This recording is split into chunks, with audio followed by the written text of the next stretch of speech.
வணக்கம் Shivani home kitchen. இன்றைக்கி நம்ம என்ன பார்க்க போகிறோன்னா வாழைப்பூ கோலா உருண்டை எப்படி செய்கிறதுன்னு பார்க்க போகிறோம். வாங்க பார்க்கலாம். வணக்கம் சிவானி ஹோம் கிச்சன். நம்ம சேனலை சப்ஸ்கிரைப் பண்ணாதவங்க சப்ஸ்கிரைப் பண்ணிடுங்க. கூடவே வேறு பெல் ஐக்கானை ப்ரெஸ் பண்ணிடுங்க. வாங்க வீடியோக்குள்ளே போயிடலாம். ஒரு வாழைப்பூ எடுத்து உரிச்சிட்டு தயிரில் ஊற வச்சுருக்கேன். இது ஃபுல்லாக அரைக்கிறதுக்கு சின்ன வெங்காயம் ஒரு 10 வெங்காயம், ஒரு மூடி தேங்காய், கொஞ்சம் இஞ்சி, கொஞ்சம் பூண்டு, 2 பச்சை மிளகா, காரத்துக்கு ஏற்ற மாதிரி கொத்தமல்லி, கருவேப்பிலை.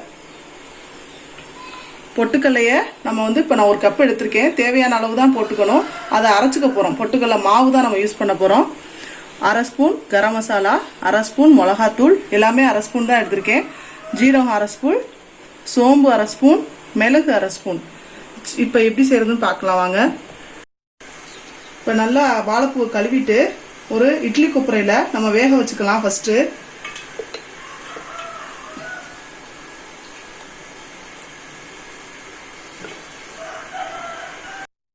இப்போ ஒரு அரை பதத்துக்கு வேக வச்சுக்கலாம். ஒரு 7 நிமிஷம் வெந்தா போதும் மீடியம் ஃப்ளேமில்.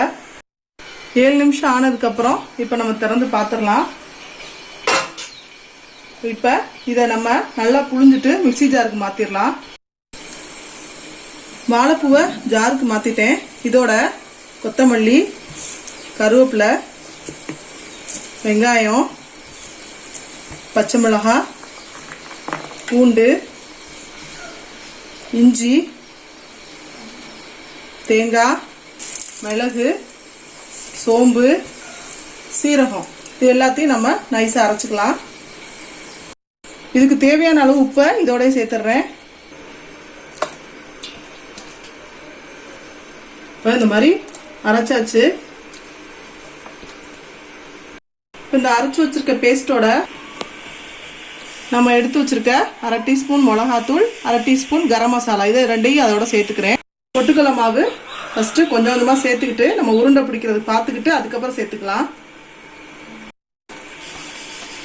இப்போ எல்லாத்தையும் போட்டு நல்லா கலந்து விட்டுலாம்.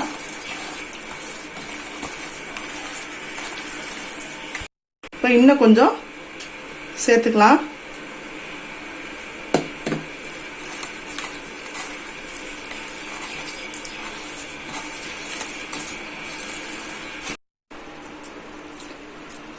இந்த மாதிரி உருண்டை பிடிக்கிற பதத்துக்கு வர அளவுக்கு நீங்கள் பொட்டுக்கடலை மாவு சேர்த்து உருட்டி பார்த்துக்குங்க. பாருங்கள், இதே மாதிரி எல்லாத்தையும் நான் உருட்டிக்கிறேன்.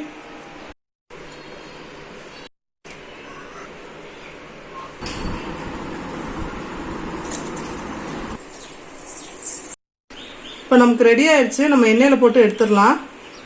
நல்லா எண்ணெய் காஞ்சதுக்கப்புறம் மீடியம் ஃப்ளேமில் வச்சுக்கிட்டு உருண்டையை போட்டு எடுத்துடலாம்.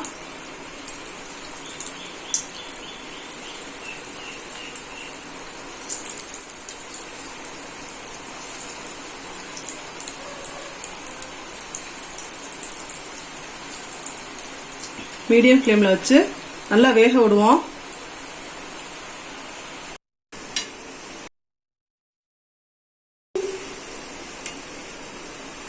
ஒரு 3 நிமிஷத்துக்கு அப்புறம் நல்லா நான் திருப்பி விடுறேன். திருப்பி விட்டு நல்லா வேகட்டும். பாருங்க, நல்லா வெந்துருச்சு. இப்போ நம்ம எடுத்துடலாம். சூப்பராக ரெடி ஆயிடுச்சு. இப்போ நம்ம இதை எடுத்துடலாம். இப்போ இதே மாதிரி நம்ம எல்லாத்தையுமே போட்டு எடுத்துக்கலாம்.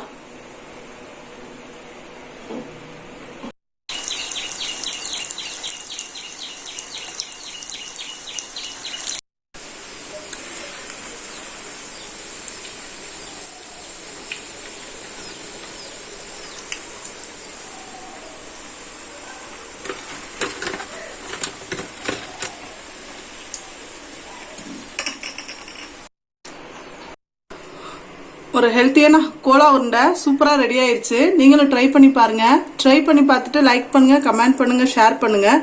மறக்காமல் சப்ஸ்கிரைப் பண்ணிடுங்க. கூட வர பெல் ஐக்கானை ப்ரெஸ் பண்ணிடுங்க. வாழ்க வளமுடன். நன்றி, வணக்கம்.